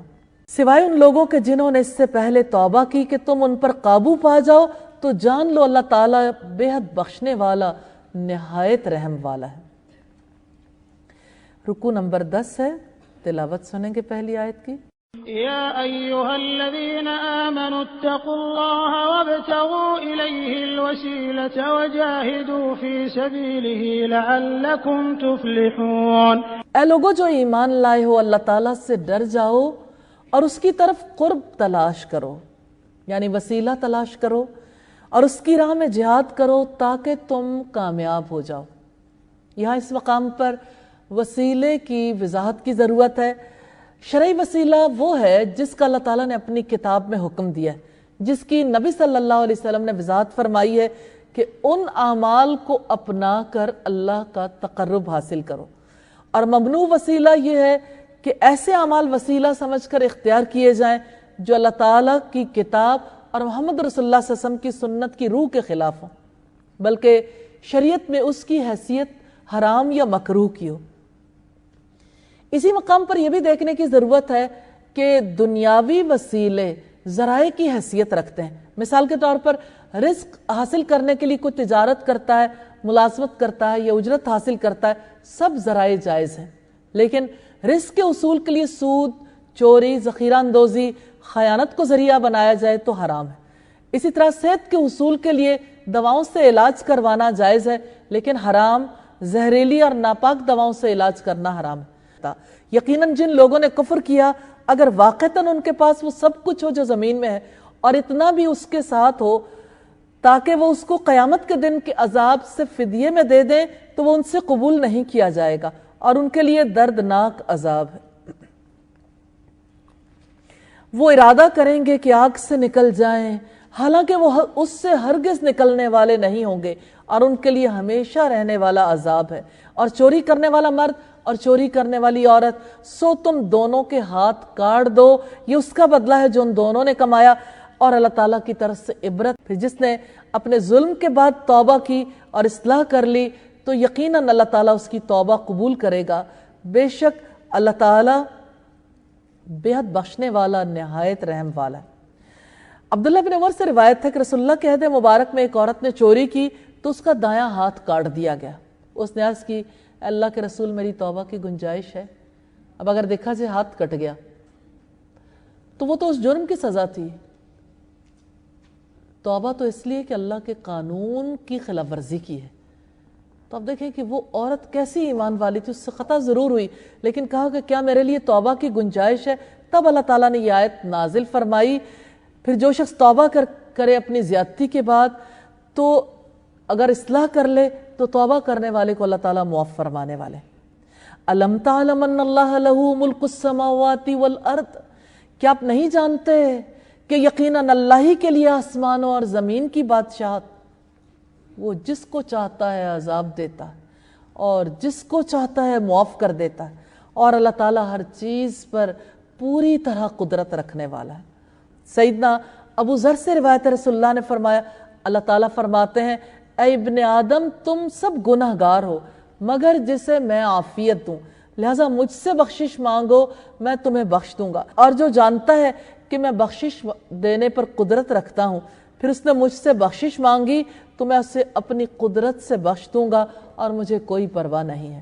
اے رسول، آپ کو وہ لوگ غمزدہ نہ کریں جو کفر میں دوڑ کر جاتے ہیں، ان لوگوں میں سے جنہوں نے اپنے منہوں سے کہا کہ ہم ایمان لائے حالانکہ ان کے دل ایمان نہیں لائے، اور ان لوگوں میں سے جو یہودی بن گئے وہ جھوٹ کو بہت سننے والے ہیں اور دوسرے لوگوں کے لیے بہت سننے والے ہیں جو ابھی آپ کے پاس نہیں آئے۔ اس کے مقام کے بعد بدل دیتے ہیں، وہ کہتے ہیں کہ اگر تمہیں یہ حکم دیا جائے تو اسے لے لو اور اگر تمہیں یہ نہ دیا جائے تو بچ جاؤ۔ اور وہ شخص کہ اللہ تعالیٰ جس کو فتنے میں ڈالنے کا ارادہ کر لیں تو آپ اللہ تعالیٰ سے اس کے لیے ہرگز کسی چیز کے مالک نہیں ہوں گے۔ یہ وہ لوگ ہیں کہ اللہ تعالیٰ نے ارادہ نہیں کیا کہ ان کے دلوں کو پاک کرے، ان کے لیے دنیا میں رسوائی ہے اور آخرت میں ان کے لیے بہت بڑا عذاب ہے۔ جھوٹ کو بہت سننے والے ہیں، حرام کو بہت کھانے والے ہیں۔ کل تک تو یہ بات یہودیوں کے لیے تھی، آج مسلمانوں پر بھی اسی طرح سے صادق آتی ہے۔ استغفر اللہ۔ چنانچہ اگر وہ آپ کے پاس آئیں تو آپ ان کے درمیان فیصلہ کر دیں یا ان سے اعراض کر لیں، اور اگر آپ ان سے اعراض کریں تو آپ کو کچھ بھی نقصان نہیں پہنچا سکیں گے، اور اگر آپ فیصلہ کریں تو ان کے درمیان انصاف کے ساتھ فیصلہ کریں۔ یقیناً اللہ تعالیٰ انصاف کرنے والوں کو پسند کرتا ہے۔ اور وہ کیسے آپ کو منصف بنائیں گے حالانکہ ان کے پاس تورات ہے جس میں اللہ کا حکم ہے، پھر اس کے بعد بھی وہ منہ موڑ رہے ہیں اور وہ لوگ مومن ہی نہیں۔ یقیناً ہم نے تورات نازل کی جس میں ہدایت اور روشنی تھی، اسی کے مطابق اللہ تعالیٰ کے فرما بردار انبیاء، اللہ والے اور علماء ان لوگوں کے درمیان فیصلہ کرتے تھے جو یہودی بنے، اس لیے کہ انہیں کتاب اللہ کا محافظ بنایا گیا تھا اور وہ اس پر گواہ بھی تھے۔ چنانچہ تم لوگوں سے نہ ڈرو اور مجھ سے ڈرو، اور میری آیات کے بدلے تھوڑی قیمت نہ لو، اور جو اس کے مطابق فیصلہ نہ کریں جو اللہ تعالیٰ نے نازل کیا ہے تو وہی لوگ کافر ہیں۔ یہاں دیکھنے کی بات یہ ہے کہ کتاب اللہ کی حفاظت کرنے کا حکم ہے۔ اس ذمہ داری سے کیا مراد ہے؟ بات یہ ہے کہ اللہ تعالیٰ کی کتاب ہمارے پاس امانت ہے۔ یہ امانت اللہ تعالیٰ نے ہر دور میں مختلف قوموں کو دی۔ جس قوم کے پاس بھی اللہ کا پیغام پہنچا اسے تمام انسانوں تک اسی روح کے ساتھ پہنچانا کتاب والوں کی ذمہ داری۔ جس نے صحیح روح تک اس پیغام کو پہنچا دیا اس نے ذمہ داری کا حق ادا کیا، اور ہم نے اس کتاب میں ان پر لکھ دیا تھا کہ بلا شبہ جان کے بدلے جان، آنکھ کے بدلے آنکھ، ناک کے بدلے ناک، اور کان کے بدلے کان، اور دانت کے بدلے دانت، اور زخموں کا بھی برابر کا بدلہ ہے۔ پھر جس نے اس قصاص کو صدقہ کر دیا تو وہ اس کے لیے کفارہ ہے، اور جو اس کے مطابق فیصلہ نہ کرے جو اللہ تعالیٰ نے نازل کیا ہے تو وہی لوگ ظالم ہیں۔ سیدنا انس کہتے ہیں ایک یہودی نے ایک لڑکی کا سر 2 پتھروں کے درمیان رکھ کر کچل دیا۔ اس سے پوچھا گیا کہ یہ کس نے کیا؟ فلاں نے کیا، فلاں نے کیا، یہاں تک کہ اس نے یہودی کا نام لیا، اس کے سامنے یہودی کا نام لیا گیا تو اس نے اپنے سر سے اشارتاً کہا کہ ہاں، بس وہ یہودی پکڑ لیا گیا، اس نے اقرار جرم کیا۔ نبی صلی اللہ علیہ وسلم نے حکم دیا اس یہودی کے سر کو بھی 2 پتھروں کے درمیان رکھ کر کچل دو۔ یہ بدلہ ہے، جس طرح سے اس نے مار ڈالا تھا اسی طرح سے واپسی اس کو قتل کیا گیا۔ یہ بخاری کی کتاب الدیات کی روایت ہے۔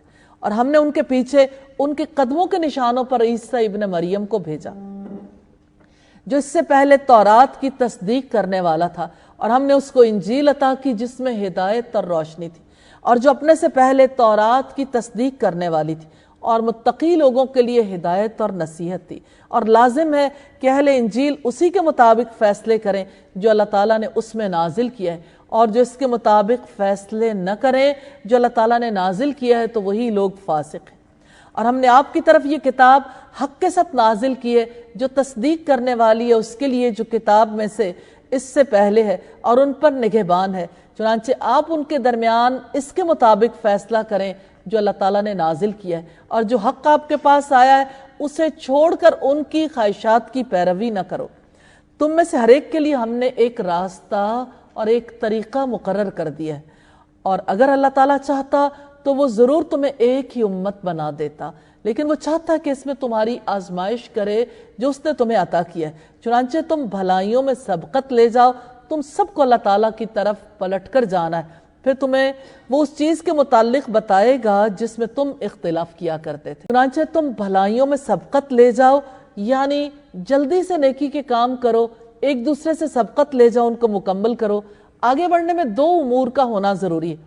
جب بھلائی کا وقت آ جائے، یعنی نیکی کے کام کرنے کا وقت ہو، اس کا سبب واضح ہو جائے تو جلدی سے اس کام کی طرف بڑھا جائے، حکم کے مطابق مکمل طور پر ادا کرنے کی کوشش کی جائے، اور اللہ کی شریعت کی اتباع میں ایک دوسرے سے آگے نکل جائیں، اللہ کے احکامات کی اطاعت میں ایک دوسرے سے آگے نکل جائیں، اور یہ کہ آپ ان کے درمیان اس کے مطابق فیصلہ کریں جو اللہ تعالیٰ نے نازل کیا ہے۔ اور ان کی خواہشات کا پیچھا نہ کریں اور آپ ان سے بچ کر رہیں، کہیں آپ کو اس میں سے بعض کے متعلق فتنے میں نہ ڈال دیں جو اللہ تعالیٰ نے آپ کی طرف نازل کیا ہے۔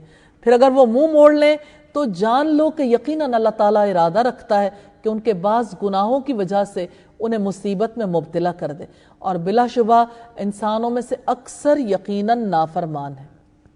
اسی وجہ سے رب العزت نے فرمایا وَمَا أَكْثَرُ النَّاسَ وَلَوْ حَرَصْتَ بِمُؤْمِنِينَ، آپ حق کتنی ہی حرص رکھیں اکثر لوگ مومن نہیں ہوتے۔ یہ سورہ یوسف کی آیت ہے۔ تو کیا وہ جاہلیت کا فیصلہ چاہتے ہیں؟ اور کون اللہ تعالیٰ سے فیصلہ کرنے میں بہتر ہے؟ ان لوگوں کے لیے جو یقین رکھتے ہیں۔ اللہ سے بڑھ کر کوئی انسانوں کی مصلحتوں کو، منافع کو جاننے والا نہیں ہے۔ اللہ تعالیٰ علیم ہے، قیامت تک کوئی اللہ سے بڑھ کر کسی کے حالات سے واقف نہیں ہو سکتا۔ حقیقت یہ ہے کہ یقین لانے والوں کے لیے اللہ سے بڑھ کر فیصلہ کرنے والا کوئی اور نہیں ہے، اور یقین کرنے والا وہ ہے جو اپنے یقین کی بنیاد پر دونوں قسم کے فیصلوں کے درمیان فرق کو پہچانتا اور اللہ کے فیصلوں میں موجود حسن اور خوبصورتی میں امتیاز کر سکتا اور عقلاً اور شرعاً ان کی اتباع کو لازم قرار دیتا۔ تو سوال یہ پیدا ہوتا ہے یقین کیا ہے؟ یقین سے مراد وہ علم کامل اور تام ہے جو عمل کا موجب ہوتا ہے، یعنی یقین علم کے بغیر نہیں آتا۔ کسی چیز کے بارے میں کامل علم ہو جس کی وجہ سے انسان عمل کرنے کے قابل ہو جائے، یہ یقین ہے۔ اس یقین کے ساتھ انسان کے لیے اطاعت کرنی ممکن ہوتی ہے۔ اے لوگوں جو ایمان لائے ہو، یہودیوں اور عیسائیوں کو دوست نہ بناؤ، وہ ایک دوسرے کے دوست ہیں، اور تم میں سے جو انہیں دوست بنائے گا تو یقیناً وہ انہی میں سے ہے۔ بلا شبہ اللہ تعالیٰ ظالموں کو ہدایت نہیں دیتا۔ چنانچہ آپ دیکھیں گے کہ جن لوگوں کے دلوں میں بیماری ہے وہ ان میں دوڑ کر جاتے ہیں، وہ کہتے ہیں ہم ڈرتے ہیں ہمیں مصیبت کا چکر نہ پہنچ جائے۔ پھر ہو سکتا ہے کہ اللہ تعالیٰ فتح کو لے آئے یا اپنی جناب سے کوئی معاملہ لے آئے تو وہ ان باتوں پر نادم ہو جو انہوں نے اپنے دلوں میں چھپا رکھی تھی۔ مرض سے مراد نفاق اور دین کو مرض سے مراد ہے نفاق اور دین کو غالب کرنے کے لیے جس کو اللہ کے وعدوں میں شک ہو، یہ شک بھی مرض ہے، یہ ضعف ایمان کی بیماری ہے۔ اور وہ لوگ جو ایمان لائے کہیں گے کہ کیا یہ وہی لوگ ہیں جنہوں نے اللہ کے نام کی پکی قسمیں کھائی تھیں کہ بلا شبہ یقیناً وہ تمہارے ساتھ ہیں؟ ان کے سارے اعمال ضائع ہو گئے، چنانچہ وہ خسارہ اٹھانے والے ہو گئے۔ اے لوگوں جو ایمان لائے ہو، تم میں سے جو بھی اپنے دین سے پھر جائے گا تو اللہ تعالیٰ جلد ہی ایسے لوگوں کو لائے گا جن سے وہ محبت کرے گا اور وہ اس سے محبت کریں گے۔ وہ مومنوں پر بہت نرم اور کافروں پر بہت سخت ہوں گے۔ وہ اللہ کی راہ میں جہاد کریں گے اور کسی ملامت گر کی ملامت سے نہیں ڈریں گے۔ یہ اللہ تعالیٰ کا فضل ہے، وہ جسے چاہتا ہے عطا کرتا ہے، اور اللہ تعالیٰ بڑی وسعت والا، سب کچھ جاننے والا ہے۔ تو اللہ تعالیٰ جلد ہی ایسے لوگوں کو لائے گا جس سے جو اللہ تعالیٰ سے محبت کریں گے اور اللہ تعالیٰ جن سے محبت کرے گا۔ نبی کریم صلی اللہ علیہ وسلم نے ایک صحیح حدیث میں اللہ تبارک و تعالیٰ سے نقل کیا ہے، سیدنا ابو ہریرہ کی روایت ہے، رسول اللہ نے فرمایا اللہ تعالیٰ فرماتا ہے جس نے میرے کسی ولی سے دشمنی کی اسے میری طرف سے اعلان جنگ ہے، اور میرا بندہ جن عبادتوں سے برابر میرا قرب حاصل کرنے کی کوشش کرتا ہے اور کوئی عبادت مجھ کو اس سے زیادہ پسند نہیں جو میں نے اس پر فرض کی ہے۔ فرائض مجھ کو زیادہ پسند ہیں جیسے نماز، روزہ، حج، زکوٰۃ وغیرہ، اور میرا بندہ فرض ادا کرنے کے بعد نفل عبادتیں کر کے مجھ سے اتنا نزدیک ہو جاتا ہے کہ میں اس سے محبت کرنے لگتا ہوں۔ پھر جب میں اس سے محبت کرنے لگ جاتا ہوں تو میں اس کا کان بن جاتا ہوں جس سے وہ سنتا ہے، اس کی آنکھ بن جاتا ہوں جس سے وہ دیکھتا ہے، اس کا ہاتھ بن جاتا ہوں جس سے وہ پکڑتا ہے، اس کا پاؤں بن جاتا ہوں جس سے وہ چلتا ہے، اور اگر وہ مجھ سے مانگتا ہے تو میں اسے دیتا ہوں۔ اگر وہ کسی دشمن یا شیطان سے میری پناہ کا طالب ہوتا ہے تو میں اسے محفوظ رکھتا ہوں، اور میں جو کام کرنا چاہتا ہوں اس میں مجھے اتنا تردد نہیں ہوتا جتنا کہ مجھے اپنے مومن بندے کی جان نکالنے میں ہوتا ہے۔ وہ تو موت کو جسمانی تکلیف کی وجہ سے پسند نہیں کرتا اور مجھے اسے تکلیف دینا برا لگتا ہے۔ سبحان اللہ۔ صحیح بخاری کی 6502 نمبر روایت، رب العزت کا ارشاد ہے وَالَّذِينَ آمَنُوا أَشَدُّ حُبًّا لِلَّهِ، اور جو لوگ ایمان لائے اللہ تعالیٰ سے سب سے زیادہ محبت کرتے ہیں، اس کی محبت میں شدید ہے۔ یقیناً تمہارے دوست اللہ تعالیٰ اور اس کا رسول اور ایمان والے ہیں جو نماز قائم کرتے ہیں، زکوٰۃ ادا کرتے ہیں اور وہ رکوع کرنے والے ہیں، اور جو اللہ کو اور اس کے رسول کو اور ایمان والوں کو دوست بنائے گا تو یقیناً اللہ تعالیٰ کی جماعت ہی غالب آنے والی۔ رکوع نمبر 13 ہے، پہلی آیت کی تلاوت سنیں گے۔ يا أيها الذين آمنوا لا تتخذوا الذين اتخذوا دينكم هزوا ولعبا من الذين أوتوا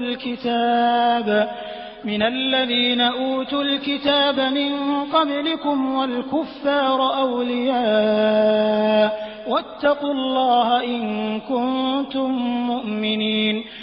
اے لوگو جو ایمان لائے ہو، کافروں کو اور ان لوگوں کو جنہیں تم سے پہلے کتاب دی گئی اپنا دوست نہ بناؤ۔ انہوں نے تمہارے دین کو مذاق اور کھیل بنا رکھا ہے، اور تم اللہ سے ڈرو اگر تم مومن ہو، اور جب تم نماز کے لیے اذان دیتے ہو تو یہ اسے مذاق اور کھیل بنا لیتے ہیں۔ یہ اس وجہ سے ہے کہ بلا شبہ وہ ایسے لوگ ہیں جو سمجھتے نہیں ہیں۔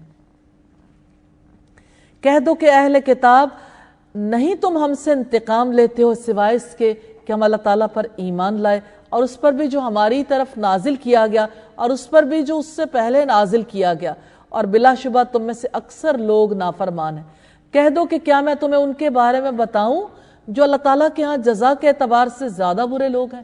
وہ جن پر اللہ تعالیٰ نے لعنت کی، جن پر غصے ہوا، ان میں سے جن کو اس نے بندر اور سور بنا دیا، اور جنہوں نے طاغوت کی عبادت کی، یہی لوگ مقام کے اعتبار سے بدتر ہیں اور سیدھے راستے سے بہت زیادہ گمراہ ہیں، جن کے پیچھے چلنا آج مسلمان امت کے لوگ فخر سمجھتے ہیں، جن کی قوت کو بڑی قوت سمجھا جاتا ہے، جن کے لائف سٹائل کو اپنے لیے ضروری خیال کیا جاتا ہے۔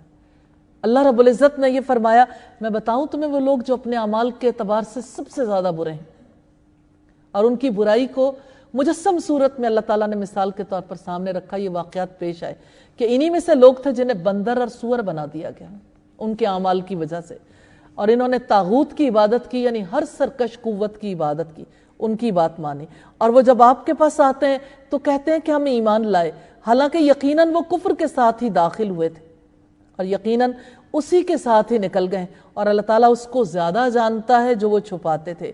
اور آپ ان میں سے اکثر کو دیکھیں گے کہ وہ گناہ میں اور زیادتی میں اور حرام کھانے میں دوڑ دھوپ کرتے ہیں، یقیناً برے کام ہیں جو وہ کرتے ہیں۔ لولا ينهاهم الربانيون والأحبار عن قولهم الاسم وأكلهم السحت۔ رب والے اور علماء انہیں گناہ کی بات کرنے سے اور حرام کھانے سے کیوں نہیں روکتے؟ یقیناً برا ہے جو وہ کیا کرتے تھے۔ رب والے جو دنیا سے بے رغبت تھے، اور الاحبار سے مراد علماء ہے۔ مسند اور یہود نے کہا کہ اللہ تعالیٰ کا ہاتھ بندھا ہوا ہے، ہاتھ تو انہی کے باندھے گئے ہیں، اور اس کی وجہ سے جو انہوں نے کہا ان پر لعنت کی گئی، بلکہ اللہ تعالیٰ کے دونوں ہاتھ کھلے ہوئے ہیں، وہ جیسے چاہتا ہے خرچ کرتا ہے، اور جو آپ کے رب کی جناب سے آپ پر نازل کیا گیا وہ ان میں سے اکثریت کی سرکشی اور کفر میں یقیناً اضافہ کر دے گا، اور ہم نے ان کے درمیان قیامت کے دن تک بغض اور عداوت ڈال دی ہے۔ جب بھی وہ لڑائی کی آگ بھڑکاتے ہیں اللہ تعالیٰ اسے بجھا دیتا ہے، اور وہ زمین میں فساد کی کوششیں کرتے ہیں، اور اللہ تعالیٰ فساد کرنے والوں سے محبت نہیں کرتا۔ اللہ تعالیٰ کے دونوں ہاتھ کھلے ہوئے ہیں، وہ جیسے چاہتا ہے خرچ کرتا ہے۔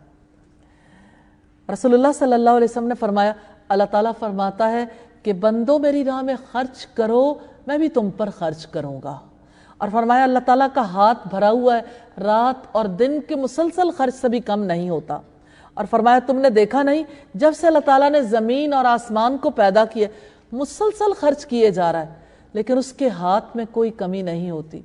اس کا عرش پانی پر تھا، اس کے ہاتھ میں میزان عدل ہے جسے وہ جھکاتا اور اٹھاتا رہتا ہے۔ صحیح بخاری کی 4684 نمبر روایت ہے۔ اگر آپ یہ غور کرنا چاہیں کہ اللہ تعالیٰ نے آکسیجن پیدا کی، اس آکسیجن میں سے انسانوں نے کتنی استعمال کر لی، ایک دن میں کتنی آکسیجن کنزیوم ہوتی ہے، پھر بھی اللہ تعالیٰ کی آکسیجن میں کہیں کوئی کمی نہیں آتی۔ یہ ایک ایگزامپل ہے۔ اللہ تعالیٰ نے پانی کا جو بیلنس قائم کیا ہوا ہے، کتنا پانی ہے جو انسان، جانور، پودے، زمین سب استعمال کر لیتے ہیں، پھر پانی کی مقدار میں کمی نہیں آتی۔ ہاں، اللہ کے خزانے ایسے ہی ہیں جن خزانوں میں خرچ کرنے سے کبھی کمی نہیں آتی ہے۔ سبحان اللہ۔ اور اگر واقعتاً اہل کتاب ایمان لاتے اور اللہ تعالیٰ سے ڈرتے تو ہم ضرور ان کی برائیاں ان سے دور کر دیتے اور انہیں ضرور نعمت کی جنتوں میں داخل کرتے۔ عمرو بن عاص کا بیان ہے کہ میں رسول اللہ کی خدمت میں حاضر ہوا اور عرض کیا یا رسول اللہ ہاتھ پھیلائیے میں آپ سے بیعت کروں گا۔ رسول اللہ نے ہاتھ پھیلایا مگر میں نے اپنا ہاتھ سمیٹ لیا۔ فرمایا عمرو کیوں، کیا بات ہے؟ میں نے عرض کی میں ایک شرط رکھنا چاہتا ہوں۔ فرمایا کیا ہے، بیان کرو۔ میں نے عرض کیا میں یہ شرط لگانا چاہتا ہوں کہ میرے پچھلے قصور گناہ معاف کر دیے جائیں۔ فرمایا عمرو کیا تمہیں معلوم نہیں کہ اسلام سابقہ گناہوں کو ڈھا دیتا ہے اور ہجرت بھی پہلے کیے ہوئے گناہوں کو گرا دیتی ہے اور حج بھی گزشتہ گناہوں کو منہدم کر دیتا ہے۔ اور اگر واقعتاً وہ تورات اور انجیل کو قائم کرتے اور جو ان کے رب کی جناب سے ان پر نازل کیا گیا تو وہ اپنے اوپر سے بھی اور اپنے قدموں کے نیچے سے بھی رزق کھاتے۔ ان میں سے ایک گروہ درمیانی روش پر ہے اور ان میں سے زیادہ تر لوگ بہت ہی برا کر رہے ہیں۔ اے رسول جو کچھ آپ پر آپ کے رب کی جانب سے نازل کیا گیا ہے اسے پہنچا دو، اور اگر آپ نے ایسا نہ کیا تو آپ نے اس پیغام کو نہیں پہنچایا اور اللہ تعالیٰ آپ کو لوگوں سے بچا لے گا، بے شک اللہ تعالیٰ کافر لوگوں کو ہدایت نہیں دیتا۔ سیدہ عائشہ نے کہا کہ جو شخص تم میں سے یہ کہتا ہے کہ اللہ تعالیٰ نے رسول اللہ پر جو کچھ نازل کیا تھا اس میں سے آپ نے چھپا لیا تھا تو وہ جھوٹا ہے۔ اللہ تعالیٰ نے خود فرمایا کہ اے پیغمبر جو کچھ آپ پر آپ کے پروردگار کی طرف سے نازل کیا گیا اس کو آپ پہنچا دیں۔ یہ صحیح بخاری کی روایت۔ آپ کہہ دیں اہل کتاب تم کسی چیز پر نہیں یہاں تک کہ تم تورات اور انجیل کو قائم کرو اور اس کو جو تمہاری جانب تمہارے رب کی جناب سے نازل کیا گیا، اور وہ ضرور ان میں سے بہت سے لوگوں کی سرکشی اور کفر کو بڑھا دے گا جو آپ کے رب کی جناب سے آپ پر نازل کیا گیا، چنانچہ آپ کافر لوگوں پر غم نہ کریں۔ یقیناً جو لوگ ایمان لائے اور جو یہودی بن گئے اور سابی اور عیسائی، جو شخص بھی ان میں سے اللہ تعالیٰ پر اور آخرت کے دن پر ایمان لائے گا اور نیک عمل کرے گا ان پر نہ خوف ہے اور نہ وہ غمگین ہوں گے۔ بلا شبہ یقیناً ہم نے بنی اسرائیل سے پختہ عہد لیا تھا اور ان کی جانب بہت سے رسول بھیجے تھے۔ جب بھی کوئی رسول ان کے پاس وہ چیز لے کر آیا جو ان کے دل نہیں چاہتے تھے تو ایک گروہ کو انہوں نے جھٹلایا اور ایک گروہ کو وہ قتل کرتے رہے، اور انہوں نے یہ سمجھ لیا تھا کہ کوئی فتنہ نہیں ہوگا تو وہ لوگ اندھے ہو گئے اور بہرے بن گئے۔ پھر اللہ تعالیٰ ان پر مہربان ہوا، پھر ان میں سے بہت سے اندھے ہو گئے اور بہرے بن گئے، اور اللہ تعالیٰ وہ سب کچھ دیکھنے والا ہے جو وہ عمل کرتے ہیں۔ فتنے کا اصل معنی آزمائش کے مطلب یہ کہ انہوں نے کہا کہ ہم اللہ کے بیٹے اور چہیتے ہیں، ہم پر دنیا میں کوئی نحوست یا دشمنوں کا غلبہ یا کسی قسم کی کوئی بلا نازل نہیں ہوگی۔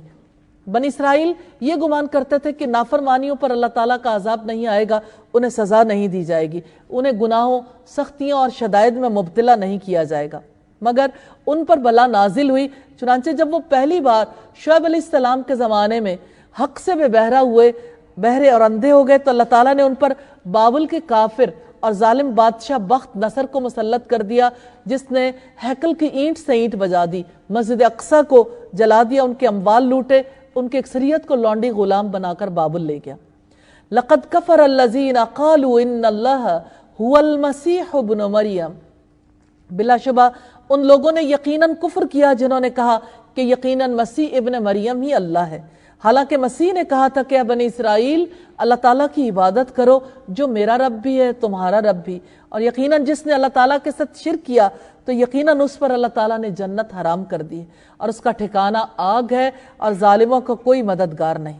اللہ تعالیٰ نے نصارہ یعنی عیسائیوں کے کفر کے بارے میں آگاہ کیا جس کی بنیاد یہ تھی کہ ان کی ماں نے ان کو بغیر باپ کے جنم دیا اور وہ عام طریقہ کار سے ہٹ کر پیدا ہوئے، جبکہ عیسیٰ علیہ السلام نے فرمایا یا بنی اسرائیل، اے بنی اسرائیل اعبدوا اللہ ربی و ربکم، کہ اے بنی اسرائیل اللہ کی عبادت کرو جو میرا رب ہے اور تمہارا رب بھی۔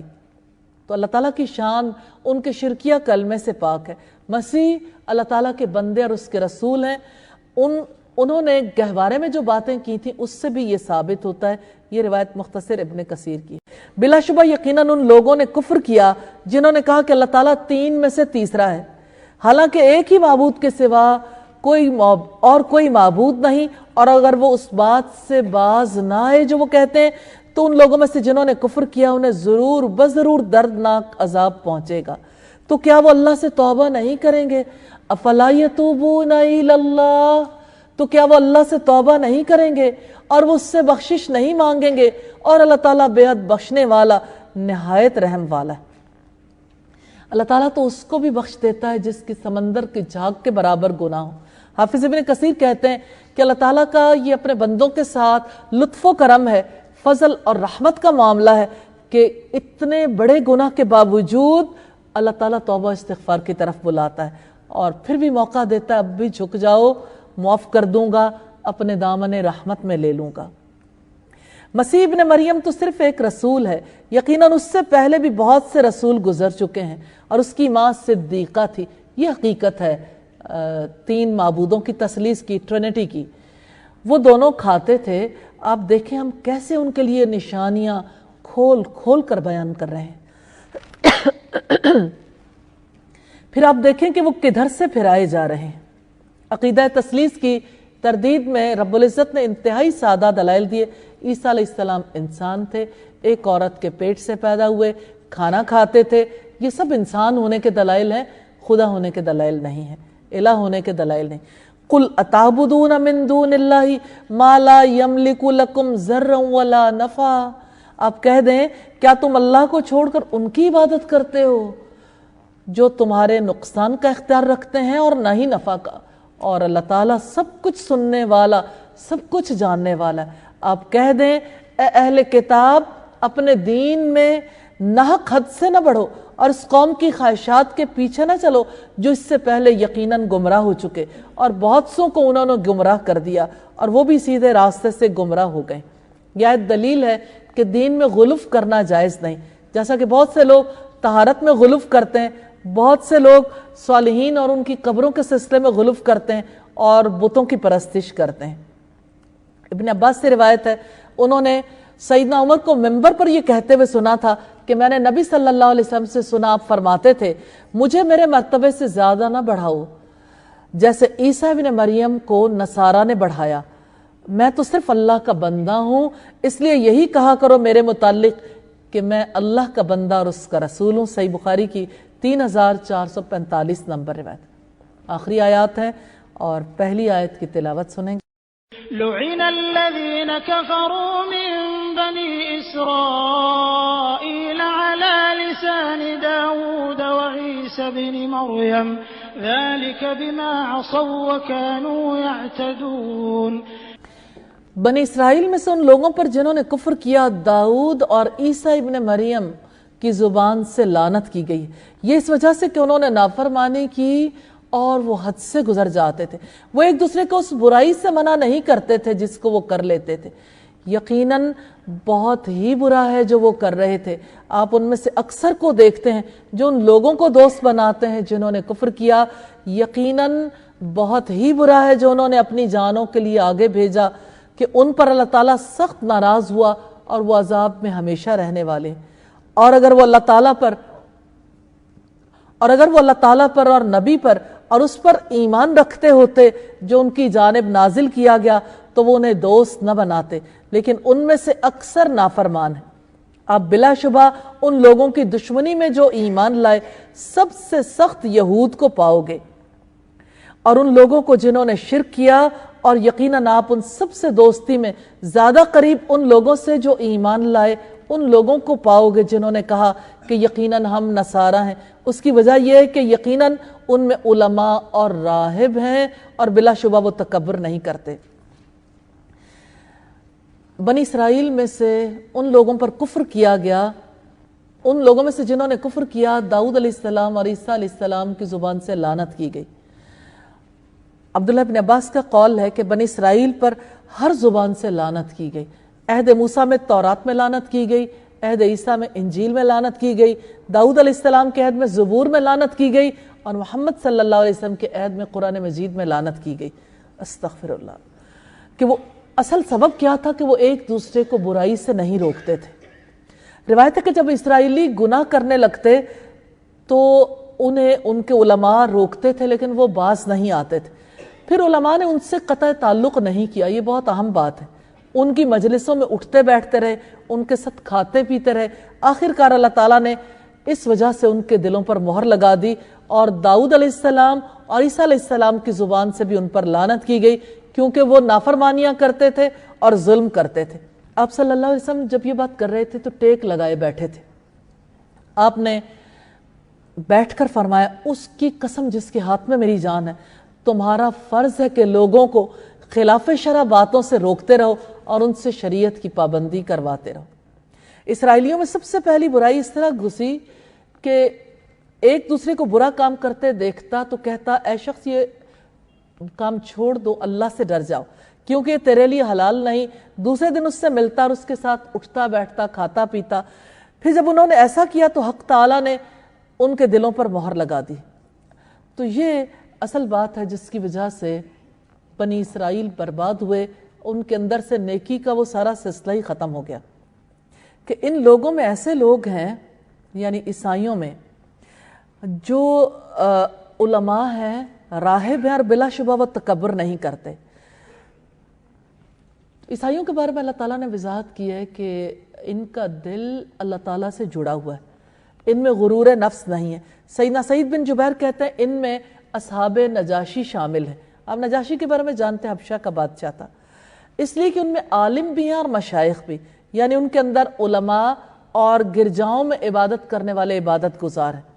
زہد کے ساتھ علم اور اسی طرح عبادت کے ساتھ علم یہ ایسی چیز ہے جو دل کو لطیف اور رقیق بنا دیتی ہے، دل نرم ہو جاتے ہیں اور دل کے اندر کی سختی دور ہو جاتی ہے۔ یہود کسی سختی ان کے اندر نہیں تھی، نہ مشرکین کسی سختی ان کے اندر پائی جاتی تھی۔